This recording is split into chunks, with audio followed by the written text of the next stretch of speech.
Alléluia, gloire à Dieu. Aujourd'hui encore, tu vas être puissamment édifié. Ce message va radicalement changer ta manière de voir Dieu, par conséquent, la manière de te voir. Oui, tu connaîtras la vérité et la vérité te rendra libre.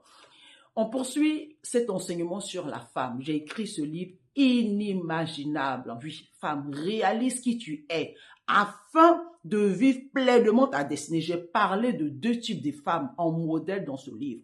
J'ai aussi parlé de Jézabel. Tu vas comprendre qui est Jézabel parce que franchement, Jézabel, là, ça nous a fatigués. Hein. En tout cas, je sais pas toi.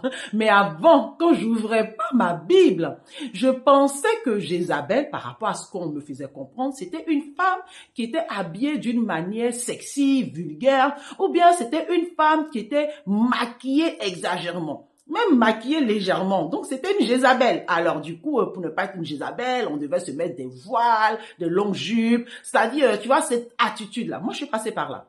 Mais lorsque j'ai commencé à étudier, méditer la parole de Dieu, je vous assure que cela a radicalement transformé ma vie. Au point où j'ai commencé à écrire des livres. Parce que dans les livres, tu as le temps de mettre tous les détails et les références. Aujourd'hui, je vais encore te parler d'un petit pan de ce livre. Je t'encourage à te procurer ce livre afin d'être radicalement transformé.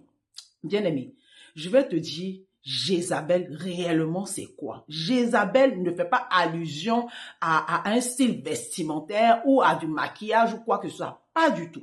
Alors, on parle de Jézabel dans le livre d'Apocalypse, cette Jézabel dont souvent les gens font référence.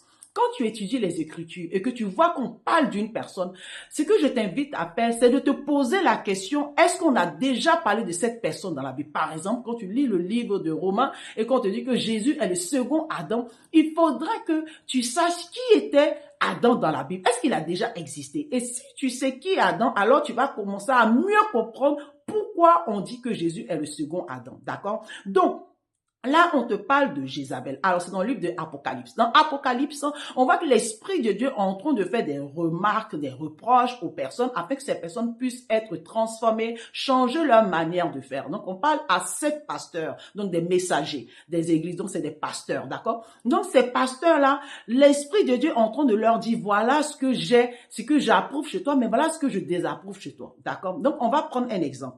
Je vais te parler, par exemple, on va prendre l'église avant. L'église avant, c'est l'église de Pergame. Donc, Apocalypse chapitre 2, verset 12. Écrit à l'ange de l'église de Pergame. Voici ce que dit celui qui a l'épée aiguë à 2 tranchants. Je sais où tu demeures. Je sais que là est le trône de Satan.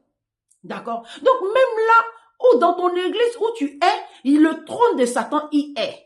C'est pourquoi je vous dis que la méditation de la Bible te change radicalement parce que alors tu auras plus peur de Satan. Moi, personnellement, quand j'ai découvert ça en 2013, Satan n'était plus un problème. Parce que je me dis, attends, on me dit, parce que souvent on dit, oui, il faut avoir peur. En tout cas, tu sais pas dans quelle église tu vas. Faut pas qu'un pasteur t'impose d'aimer ces histoires-là. Peut-être tu as déjà entendu ça ou tu n'as jamais entendu. Mais moi, en tout cas, j'avais entendu ça. Mais quand j'ai médité la Bible, j'ai compris que c'est pas à moi d'avoir peur. Moi, je dois juste me rassurer que l'Esprit de Dieu, c'est-à-dire je suis en relation avec l'Esprit de Dieu. Du coup, moi, je sais que je suis enfant de Dieu, comme je dis toujours à Ano Wahem, je n'ai plus besoin d'avoir peur. Parce que là, dans Apocalypse, on te dit, le trône de Satan est établi dans cette église. Mais il dit, voilà, tu as retenu mon nom, tu as gardé la foi. Mais voici ce que j'ai contre toi par la suite.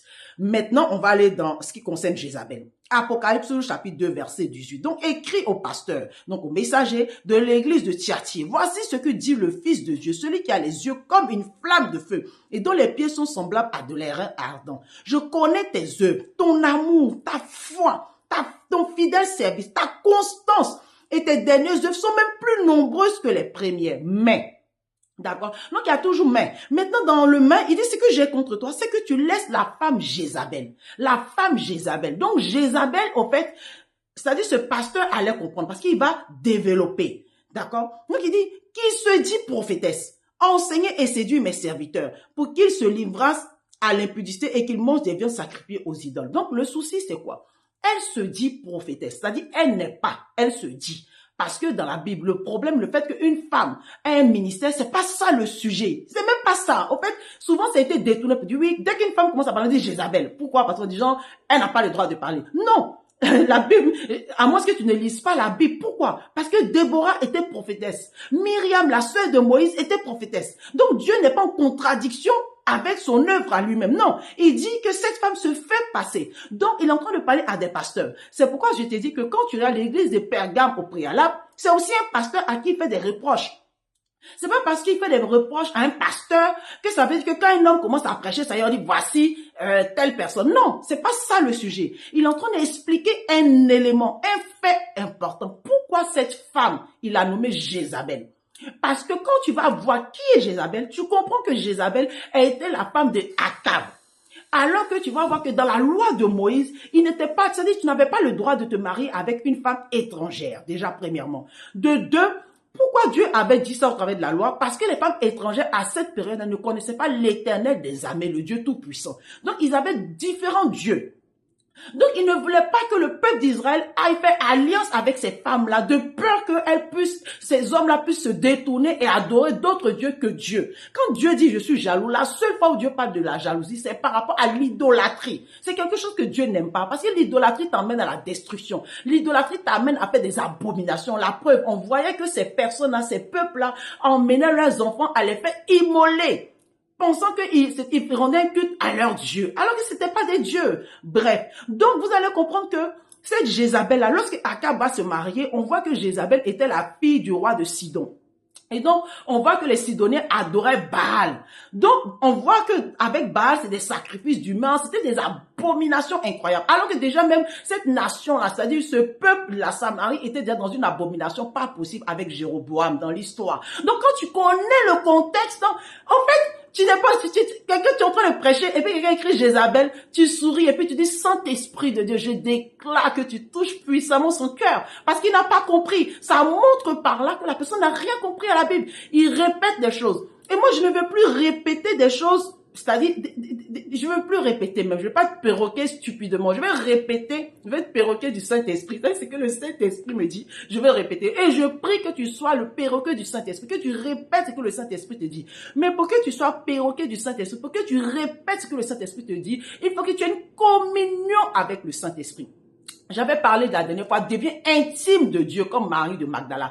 Elle a été intime de Dieu. C'est pourquoi elle était avec Jésus. Et cette histoire de Marie de Magdala, si je développe, vous allez comprendre. C'est dans la loi, on faisait rien avec les femmes. Donc là, dans le livre d'Apocalypse, on parle au fait de l'idolâtrie. Donc on parle de l'esprit de cette femme. C'est une femme idolâtre. On fait le développement. C'est-à-dire, elle pousse le peuple de Dieu à aller se prosterner devant des aliments interdits, des aliments sacrifiés aux idoles.